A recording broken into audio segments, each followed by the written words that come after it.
दी ओडिसी एक grand cinematic adaptation है जो प्राचीन यूनानी महाकाव्य ओडिसी पर आधारित है। जैसे हमारे इंडिया में महाभारत और रामायण दो महाकाव्य हैं, वैसे ही यूनान यानी ग्रीक महाकाव्यों में से एक ओडिसी है जिस पर नोलन ने ये फिल्म बनाई है। क्रिस्टोफर नोलन जो अपने कॉम्प्लेक्स स्टोरी टेलिंग और ग्रैंड विजुअल्स के लिए जाने जाते हैं। फिल्म में मैट डेमन ओडेसियस के रूप में नजर आते हैं, एक ऐसा योद्धा जो ट्रोजन वॉर के बाद घर लौटने की कोशिश कर रहा है। उनके बेटे टेलेमेकस का किरदार टॉम हॉलैंड निभा रहे हैं, जबकि उनकी पत्नी पेनेलोप बनी है एना हैथवे। फिल्म में एंटागोनिस्ट एंटिनस का रोल रॉबर्ट पैटिंसन निभा रहे हैं। वहीं गॉडेस ऑफ वॉर अथेना के रूप में जेंडाया और कैलिप्सो के रूप में चार्ली थिरोन दिखाई देती हैं। पूरी कहानी ओडेसियस के 10 साल के खतरनाक इमोशनल और मैथोलॉजिकल सफर पर आधारित है, जिसमें सर्वाइवल, टेम्पटेशन और डेस्टिनी जैसी थीम्स काफी गहराई से एक्सप्लोर किए गए हैं।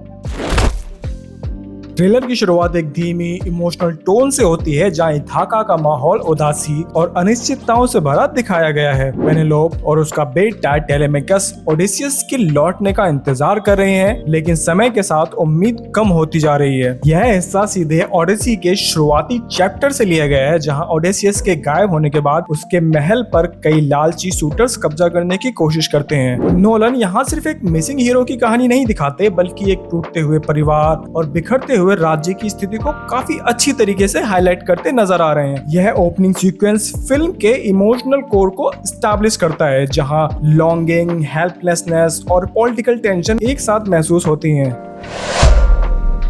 टेलेमेकस का कैरेक्टर ट्रेलर में एक पैसिव बेटे की तरह नहीं, बल्कि एक इवॉल्विंग हीरो के रूप में दिखाया गया है। वह अपने पिता की खोज में निकलता है और साथ ही अपने घर को बचाने की जिम्मेदारी भी उठाता है। यह आर्क ओडेसी के टेलेमेसी सेक्शन से इंस्पायर्ड है, जहां एक बेटा धीरे धीरे खुद को पहचानता है और अपने पिता की लेगेसी को समझता है। नोलन इस जर्नी को पैरेलल नैरेटिव के रूप में दिखाते हैं, एक तरफ ओडेसियस का फिजिकल सर्वाइवल और दूसरी तरफ टेलेमेकस का इमोशनल और साइकोलॉजिकल ग्रोथ। यह डुअल स्टोरी टेलिंग फिल्म को और ज्यादा लेयर्ड बना देती है।